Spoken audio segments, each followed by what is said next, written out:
예, 말씀을 시작하면서 사진을 하나 보면 그림을 자막에 저분이 마틴 루터와 함께 종교 개혁을 일으킨 양대 산맥이라고 할 수 있는 쯔빙글리라고도 하죠. 쯔빙글리라고 하는 종교 개혁자인데 이런 얘기를 했습니다. 참된 교회란 교회의 유일한 머리가 되시는 그리스도의 말씀에 신실하게 순종하고 점점 성화되어 가는 공동체이다. 그렇게 교회에 대해서 정의를 내렸습니다. 우리는 에베소서를 통하여서 영광스러운 교회, 하나님이 꿈꾸시는 교회에 대해서 기대감을 가지고 에베소서를 함께 지난 시간에 이어서 나누고 있습니다. 그래서 에베소서는 영광스러운 교회와 영광스러운 신자의 삶에 대해서 이야기하고 있기 때문에 에베소서를 많이 읽고 묵상하고 들음으로 우리 교회가 하나님이 기뻐하시는 교회를 향해서 계속 나아갈 수 있도록 말씀 안에서 이제 우리가 어떤 기대를 가져야 되고 또 꿈을 꿔야 되겠죠. 하나님이 기뻐하시는 영광스러운 교회를 향해서 가기를 원합니다. 그런 성도들은 에베소서를 많이 읽고 묵상하고 또 우리 교회가 그런 아름다운 교회가 될 수 있도록 계속 기도해야 되겠죠. 바울은 에베소서 1장 1절부터 14절 지난 시간에 한번 살펴봤던 것처럼 삼위 하나님께서 우리의 구원을 위해서 하신 일에 대해서 함께 살펴봤습니다. 하나님께서 창세 전에 우리를 선택하시고 예정하셔서 우리를 구원하셨는데 이 하나님의 구원을 우리가 깨달을 때 그분을 찬양할 수밖에 없다라는 것이죠. 그리고 그 하나님 되심을 인하여서 우리는 어떠한 환경에서도 감사하고 찬양하고 기도할 수밖에 없다. 그것이 이 구원의 영광을 깨달은 신자 그리고 교회가 하나님께 드려야 되는 반응이라는 것을 살펴봤습니다. 이제 오늘 2장을 통하여서 그런 구원을 받은 우리가 어떠한 삶으로 나가야 되는지를 말씀하고 있는데요. 에베소서 2장에 보면 익숙한 본문이죠. 많은 분들이 설교를 하셨는데 큰 대조를 지금 우리가 만나고 있습니다. 오늘 사도가 에베소서 2장 1절에서 신자는 그리스도인은 과거에 어떠한 존재였는지를 말해줍니다. 허물과 죄로 죽었다 그렇게 얘기하고 있습니다. 그렇죠? 우리는 이전에 사탄의 권세 아래에 있었습니다. 사탄이 시키는 걸 했다라는 것이죠. 하나님이 원하시는 것을 하지 않고 마귀의 종처럼 자기는 그런 걸 인식하지 못하더라도 성경은 그렇게 얘기하고 있습니다. 이 세상은 두 개의 세계밖에 없는 거죠. 하나님이 지배하는 세계, 마귀가 지배하는 세계. 이 두 가지밖에 없습니다. 중간지대는 없습니다. 뭐 회색 분자 이런 건 없는 것입니다. 그러니까 우리는 과거에 그리스도 밖에 있었을 때는 사탄의 지배를 받는 그런 사탄의 종노릇을 했다. 그렇게 이야기하고 있습니다. 이것을 요한일서 2장에서는 뭐라고 하죠? 육신의 정욕과 안목의 정욕과 이생의 자랑에 빠져 살았다. 그렇게 얘기하고 있습니다. 그래서 3절에 보면 우리는 어떠한 존재라고 합니까? 본질상 진노의 자녀다. 그렇게 이야기하고 있습니다. 그렇습니다. 하나님을 떠난 인생은 불안하고 공허하죠. 마음의 갈급함이 채워지지 않습니다. 우리나라 최고의 지성인이라고 할 수 있는 그리고 문화부 장관을 지냈던 이어령 씨가 쓴 우물을 파는 사람이라는 책이 있습니다. 저도 이제 예전에 읽었었는데 거기 우물을 파는 사람이라는 책에 보면 이런 문장이 나옵니다. 제가 한번 읽어드리겠습니다. 명예를 달라면서 글을 썼더니 명예가 생기더라. 돈을 벌려고 애쓰니까 되더라. 또 병 때문에 병원에 다니니까 나아지더라. 그런데 어느 날 너무도 외로워서 극장에 가서 영화를 봐도 내가 좋아하는 글을 봐도 마음은 채워지지 않고 이 세상에 나 혼자구나 라는 것을 느꼈다. 절대 고독을 느낄 때, 즉 영혼이 가랄 때, 목마를 때, 수돗물이든 1급수든 2급수든 보통물로는 채울 수 없는 갈증을 느낄 때 어디로 가야 하는가? 이제 이런 경험을 한 후에 이어령 씨가 이제 하나님 앞에 나오게 되는 것이죠. 인간은 하나님만이 채울 수 있는 빈 공간이 있다고 파스칼이 얘기하고 있습니다. 이것은 돈으로, 이 세상의 쾌락으로, 어떤 명성으로도 명예로도 채워질 수 없다라는 것이죠. 그런데 바로 이 빈 공간, 간격을 채우기 위해서 허물과 죄로 죽었던 우리, 본질상 진노의 자녀였던 우리를 그리스도께서 삼위 하나님께서 우리를 구원하셨다라는 것입니다. 하나님이 먼저 우리를 살리기 위해서 행동을 하셨다라는 것이죠. 그것이 바로 은혜로 인한 구원이라는 것입니다. 우리의 구원이 은혜라는 것이죠. 그 은혜를 입은 존재가 바로 저와 여러분, 그리스도인, 크리스찬이라는 것입니다. 그래서 전반부 우리가 과거에 어떠한 존재였는지에 대한 진술과 대조적으로 5절부터는 하나님의 구원을 굉장히 아름답게 묘사하고 있습니다. 우리가 다시 한번 읽어볼 만한 구절이죠. 약간 길지만 5절부터 9절까지를 한번 읽어보겠습니다. 천천히 한번 읽어보겠습니다. 허물로 죽은 우리를 그리스도와 함께 살리셨고 너희는 은혜로 구원을 받은 것이라 또 함께 일으키사 그리스도 예수 안에서 함께 하늘에 앉히시니 이는 그리스도 예수 안에서 우리에게 자비하심으로써 그 은혜의 지극히 풍성함을 오는 여러 세대에 나타내려 하심이라.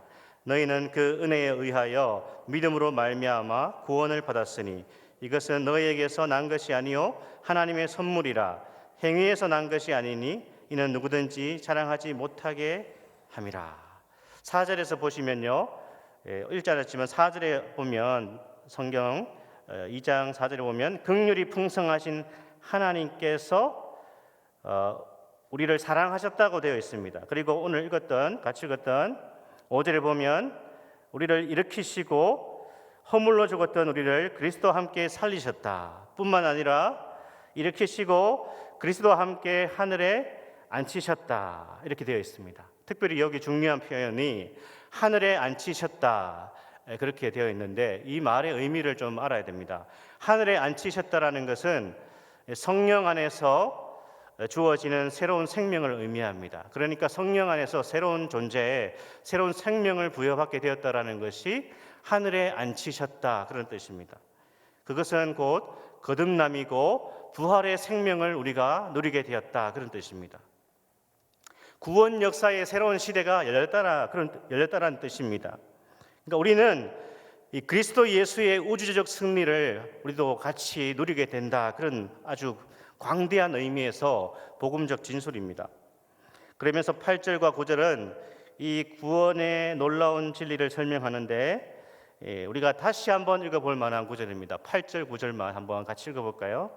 너희는 그 은혜에 의하여 믿음으로 말미암아 구원을 받았으니 이것은 너희에게서 난 것이 아니요 하나님의 선물이라. 행위에서 난 것이 아니니 이는 누구든지 자랑하지 못하게 함이라. 우리는 은혜로 구원받습니까? 아니면 믿음으로 구원받습니까? 우리가 1년 동안 굉장히 집중적으로 교리 공부를 했는데 이 정도는 대답을 할 수 있어야 되겠죠. 우리는 은혜로 구원받습니까? 믿음으로 구원받습니까? 저는 사실 이 두 개의 질문, 이 질문 가지고 20대 때 굉장히 친한 형과 신앙적인 다툼을 하다가 크게 이제 싸우고 오랫동안 말을 안 했던 굉장히 어리석었죠. 그때 정말 뭐 청년의 어떤 그런 걸로 막 이 논쟁을 하다가 이가 상해버렸던 그런 기억이 있는데 우리는 은혜로 구원을 받습니까? 믿음으로 구원을 받습니까? 은혜입니까? 믿음입니까? 둘 다 맞죠. 은혜로 구원받고 동시에 믿음으로 구원받습니다. 은혜는 구원의 근거가 되는 것이죠. 구원의 바탕, 구원의 어떤 베이스가 되는 것이 은혜고 또 믿음은 구원받는 것에 있어서 수단, 통로가 되는 것입니다. 제가 예전에 로마서를 말씀을 전할 때도 한번 이 비유를 썼는데 한번 들어보시기 바랍니다. 물에 빠진 사람이 있습니다. 지나가다가 제가 물에 빠진 한 사람을 보고 있습니다. 그 사람에게 제가 구조 밧줄을 던져주었습니다. 그 사람이 제가 던져준 그 밧줄을 잡고 물에서 살아나왔습니다. 이 사람이 물에 빠져 죽지 않은 것, 익사되지 않은 것은 제가 던진 밧줄 때문입니까? 아니면 그 사람이 그 밧줄을 붙잡았기 때문입니까?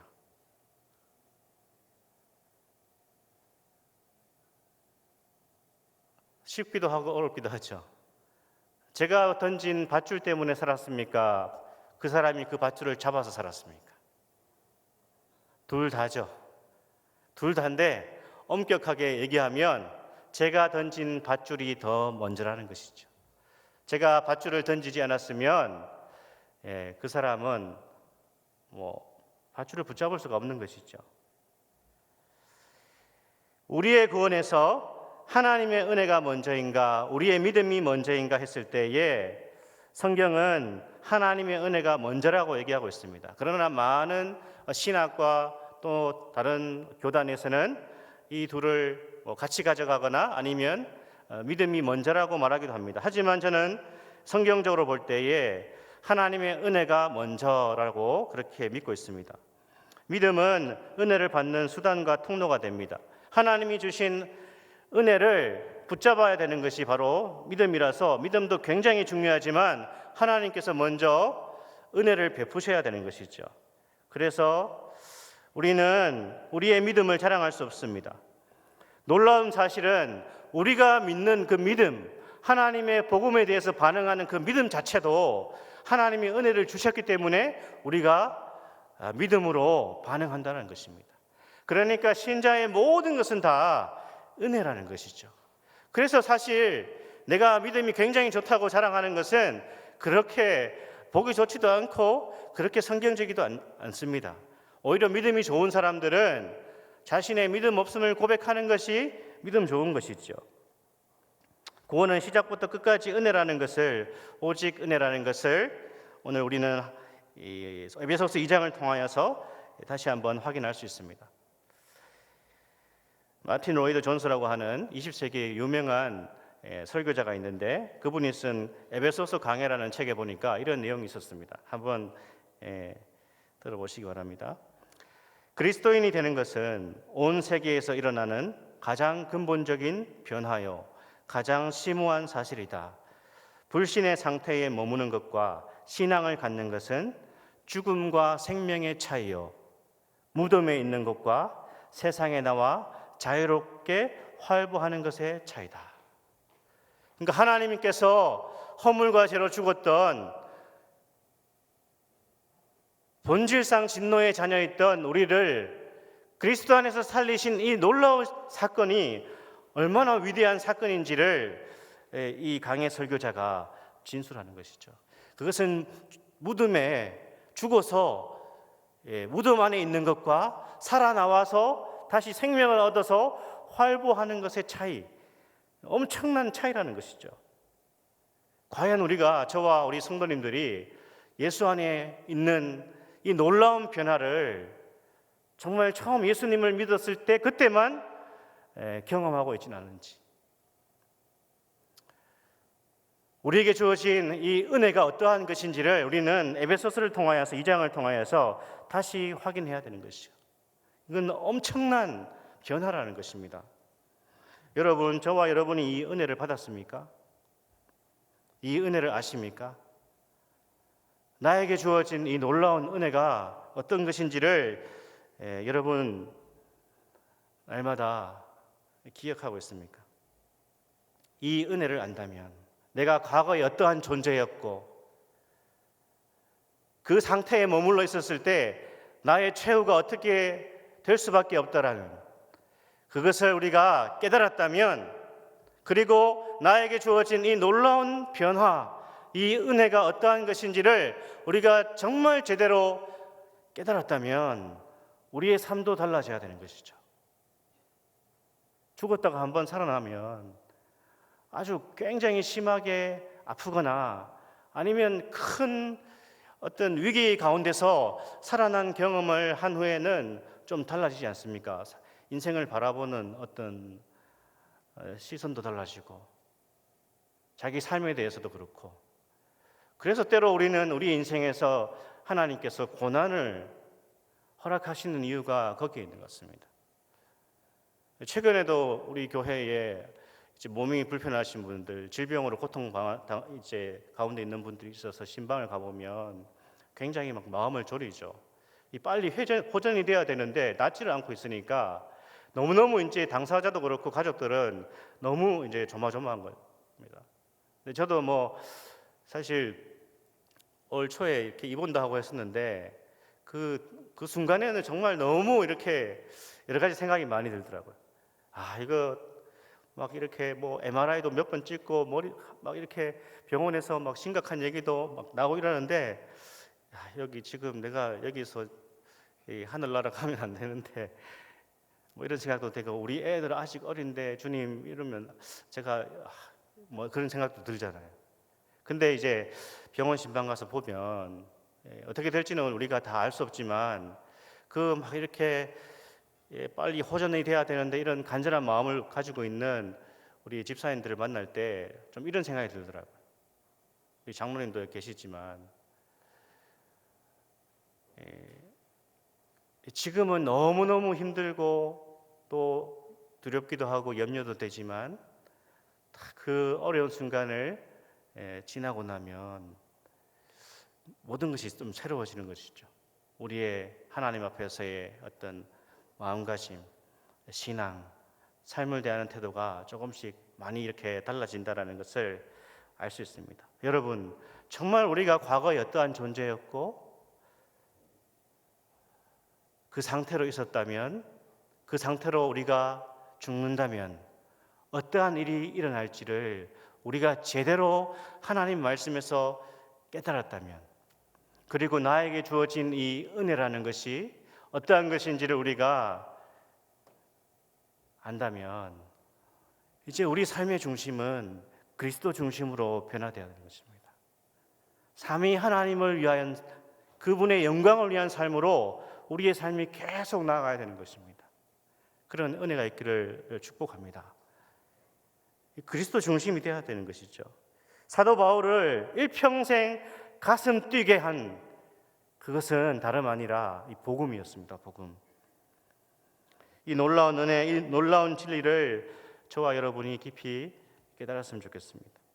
그렇다면 구원은 무엇입니까? 구원은 하나님의 은혜로 구원을 받습니다. 그러면 거기서 끝입니까? 이제 모든 것이 끝났습니까? 하나님께서 우리를 구원하시고 천국까지 하나님이 다 알아서 하시니까 우리가 할 일은 없습니까? 구원이란 것은 단지 예수 믿고 천국 가는 것이 아닙니다. 그 이상인 것입니다. 우리를 구원하신 하나님은 우리에게 하나님의 일을 맡기셨는데 10절에 보니까 그것이 선한 일이라고 하고 있습니다. 그래서 존 칼빈이 이렇게 말합니다. 우리는 선한 일을 위하여 구원받았다. 마틴 루터 역시 좋은 나무가 좋은 열매를 맺는 것처럼 살아있는 신앙이 선한 행위라는 열매를 낸다. 그렇게 이야기하고 있습니다. 선행으로 착한 일로 구원받지 않습니다. 하지만 선한 일, 선행이 없다면 그 구원이 진짜인지를 항상 점검해야 됩니다. 선행은 구원의 조건이 아니지만 구원받은 사람의 삶의 특징이 되어야 되는 것입니다. 믿음이 낳은 열매의 결과가 선행이라는 것입니다. 이것을 잘 깨달아야 되는 것입니다. 물고기가 물을 떠나서 살 수 없듯이 참된 그리스도인은 선한 삶을 떠나서 살아갈 수 없습니다. 선한 삶, 하나님의 영광을 위한 삶, 하나님이 기뻐하시는 그 삶을 살아갈 때 그것이 바로 우리가 복음을 따라 살아가는 것이고 제대로 은혜를 받은 것입니다. 하나님께서 우리에게 주신 삶의 길이요 목표가 바로 선한 일을 위하여서 우리가 새로운 존재로 지으심을 받은, 부르심을 받았다라는 것이죠. 여러분 어떻습니까? 저는 사회생활을 그렇게 많이 해보진 않았는데 그 신학교에 들어가기 전에 좀 뭐 이렇게 직장 생활도 좀 해보고 하긴 했는데 우리 성도님들에 비하면 제가 뭐 사회생활을 많이 해보지는 않았지만 모르겠습니다. 사회생활을 좀 이렇게 해보시는 우리 성도님들이라면 그래도 교회 다니는 사람들이 좀 착하다 그렇게 여길 것입니다. 어떻습니까? 교회 다니는 분들이 그래도 좀 착하지 않습니까?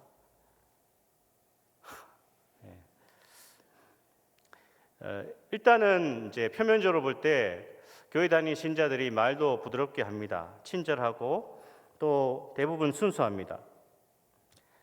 그런 분들이 모인 것이 저는 교회라고 생각합니다. 물론 아닌 경우도 있습니다.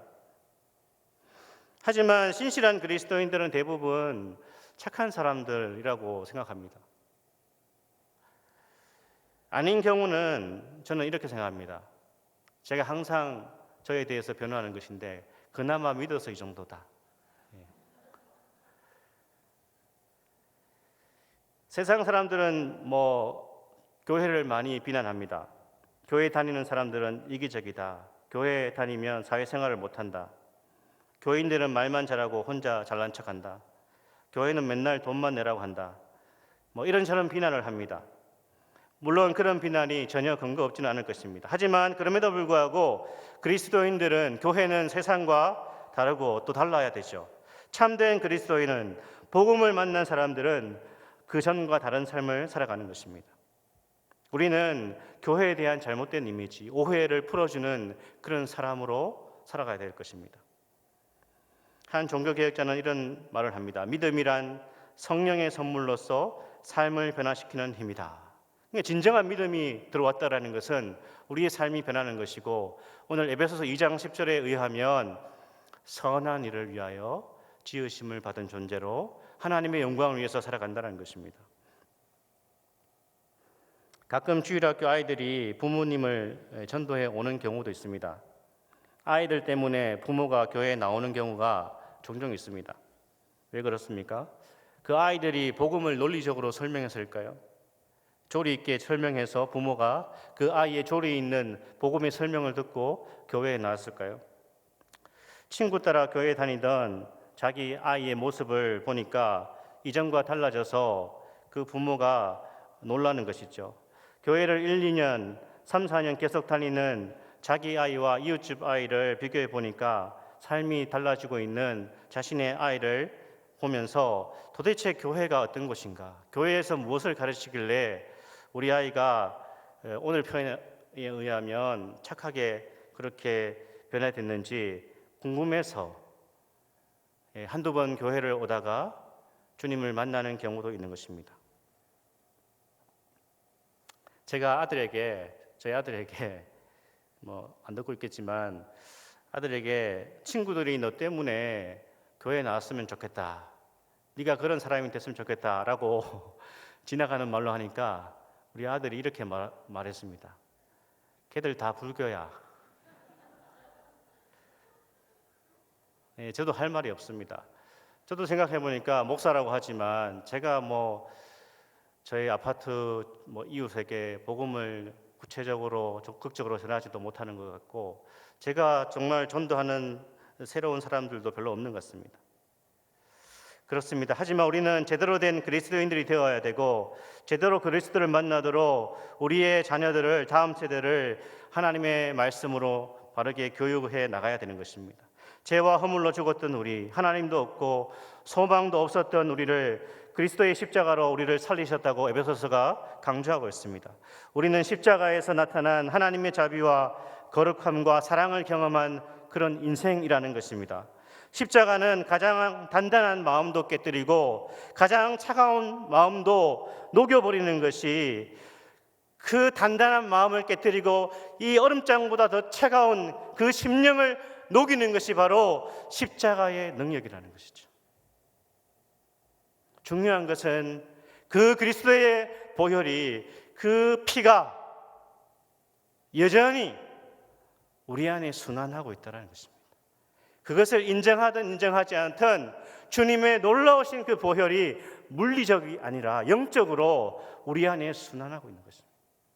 그런데 이게 순환이 잘 안 되도록 하는 것이 주님의 문제가 아니고 우리의 문제인 것이죠. 여러분, 이 사실을 믿습니까? 그리스도의 십자가의 능력을 믿으십니까? 우리를 살리신 주님의 그 보혈의 능력을 저와 여러분이 믿고 있습니까? 우리 안에 순환하는 그리스도의 피로 인해서 하나님의 은혜가 주어지고 있다는 것입니다. 이것이 교회의 영광이고 신자의 영광인 것입니다. 우리의 영광은 다른 곳에 있지 않습니다. 우리의 영광은 주님께서 허물과 죄로 죽었던 우리를 살리시고 그 보혈이 우리 안에서 지금도 순환하고 있다는 것입니다. 이 영광을 아는 사람은 우리를 구원하신 하나님의 계획을 깨닫고 그 놀라운 구원의 계획 안으로 기꺼이 들어가는 것입니다. 우리를 구원하신 그분의 목적, 우리에게 놀라운 은혜를 주신 그분의 목적을 깨닫고 그 목표를 향해서 나아가는 것이 은혜를 아는 사람입니다. 때로 세상 사람들과 살아가다 보면 억울하고 답답한 일, 막 내 성격대로 하고 싶은 일을 만나기도 합니다. 확 그냥 막 해버리고 싶을 때가 있습니다. 하지만 우리는 그렇게 해서는 안 됩니다. 저도 굉장히 성질이 못됐거든요. 왜 그렇습니까? 우리가 왜 그렇게 살아가서는 안 됩니까? 우리는 삼위 하나님의 영광스러운 구원을 경험한 자요, 긍휼과 사랑이 풍성하신 하나님의 백성이 되었기 때문에 그렇습니다. 여러분, 문제가 뭐죠? 저도 공감하고 여러분도 다 아는 사실인데 이게 억지로 안 된다는 것입니다. 억지로 쥐어짠다고 되는 것이 아닙니다. 끙끙대면서 선한 일을 착하게 살아야지 그렇게 결심한다고 되는 것이 아닙니다. 오래 못 갑니다. 영적인 탈진이 생깁니다. 내 힘으로 착하게 살려고 마음먹어도 작심삼일이 아니라 이 예배당을 나가는 순간 우리의 또 성질머리가 또 드러나는 것입니다. 그래서 우리는 날마다 하나님의 은혜를 구하는 것입니다. 주님의 말씀을 붙들어야 되는 것이고 주님께 기도해야 됩니다. 주님, 우리의 그 타락한 본성으로 살아가는 것이 아니라 주님의 성령의 지배를 받고 삼위 하나님의 구원에 합당한 삶을 살아갈 수 있도록 주님, 오늘도 은혜를 주십시오. 순간적인 카타르시스를 느끼는 것이 아니라 우리의 성품과 인격과 삶이 조금씩 변화되어서 하나님의 구원의 계획 안으로 들어갈 수 있도록 우리에게 은혜를 주십시오. 허물과 죄로 죽었지만 하나님의 사랑을 입은 자입니다. 그 사랑과 구원의 은혜에 보답하는 선한 일을 위하여서 부르심을 받았다고 말씀하고 있습니다. 저와 여러분이 이 밤에 이 복음의 놀라운 진술을 다시 한번 깨달으시고 오늘 찬양과 기도하는 가운데 우리에게 행하신 주님의 놀라운 은혜가 다시 한번 우리의 심령에서 뜨겁게 일어나기를 소망합니다. 우리 같이 한번 찬양하고 기도하고 돌아가겠습니다.